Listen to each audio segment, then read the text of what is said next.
Hi friends, welcome to reel connect YouTube channel. మంచి important information మీరు నా ఛానల్లో చూస్తున్నారు కాబట్టి ప్లీజ్ దయచేసి సబ్స్క్రైబ్ చేసుకోండి. వాళ్ళు ఎవరంటే సబ్స్క్రైబ్ చేసుకోండి. అలాగే నా వీడియో నచ్చితే ఒక నలుగురికి లైక్ చేసి షేర్ చేయండి. అలాగే వీడియో లైక్ చేయడం అస్సలు మర్చిపోద్దు. ఇవాల్టి video very important subject about Anil Ravipudi cinema. ఇప్పుడు కళ్యాణ్ రామ్ వెంకటేష్ తోటి రాబోతున్నటువంటి సినిమా కథ లీక్ అయిందా, కథ ఏంటి? సో ఆల్రెడీ సోషల్ మీడియాలో విపరీతమైన చక్కర్లు కొడుతున్నటువంటి న్యూస్ ఏంటంటే ఈ సినిమా ఒక పాత సినిమా కథని మళ్ళీ రీమేక్ చేసేలాగా రాసుకున్నారు అని చెప్పి చెప్తున్నాడు. సో అది ఎంతవరకు నిజం అనేది పర్టికులర్ వీడియోలో చెప్తా.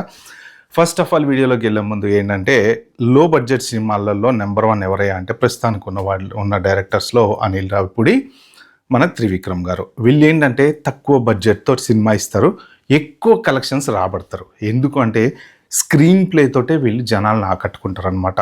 కూర్చున్నటువంటి 2.5 గంటల్లో సినిమా ఎలా చూడాలి, ఎంత హ్యాపీగా చూడాలి, ఎంత సరదాగా చూడాలి అనేటువంటి కాన్సెప్ట్తోనే సినిమా రాస్తారు.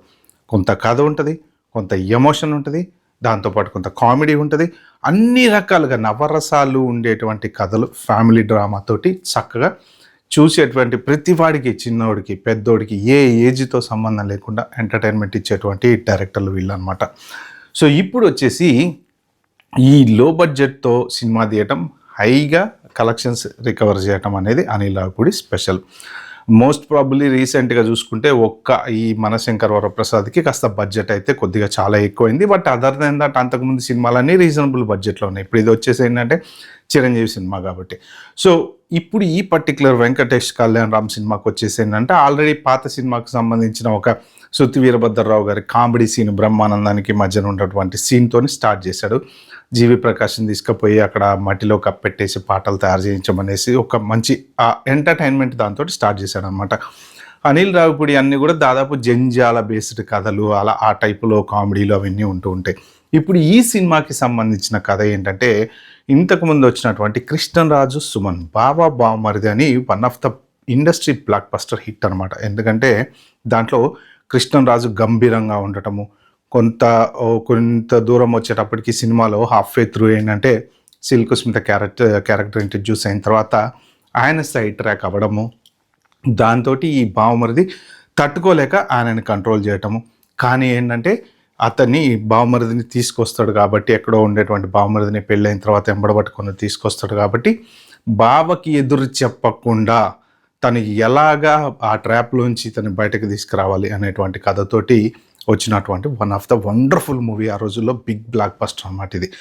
సో అలాగా ఈ సినిమాలో కూడా వెంకటేష్ కళ్యాణ్ రామ్ బావమరిది అనేటువంటి కాన్సెప్ట్ తోటి సినిమా మోస్ట్ ప్రాబబ్లీ పాయింట్ ఆ పర్టికులర్ సినిమా నుంచి తీసుకొని దానికి రిలేట్ చేస్తూ సినిమా రాసుకున్నాడు అనేది సోషల్ మీడియాలో విపరీతంగా చర్చ అయితే జరుగుతుందన్నమాట. మరి అది కాన్సెప్ట్ అది తీసుకోవచ్చు, లేదు బావమరిది టైప్ తీసుకోవచ్చు, లేకపోతే ఫ్యామిలీ ఓరియంటెడ్ కాన్సెప్ట్ తీసుకోవచ్చు, లేకపోతే ఎలాగైనా తీసుకోవచ్చు. కానీ ఏంటంటే ఆ సినిమాలోంచి చిన్న పాయింట్ తీసుకొని మిగిలిన కథ అంతా అల్లేసి ఇప్పుడు ఈయన సినిమా చేయబోతున్నాడు అని. End of the day director కావాల్సింది ఏంటంటే పాయింట్ ఏదైనా సరే దాన్ని ఎలాబరేట్ చేసేటువంటి టాలెంట్, దాంతోపాటు 2.5 గంటలు కూర్చోబెట్టి అందరినీ ఎంటర్టైన్ చేసేటువంటి టాలెంట్ అనమాట.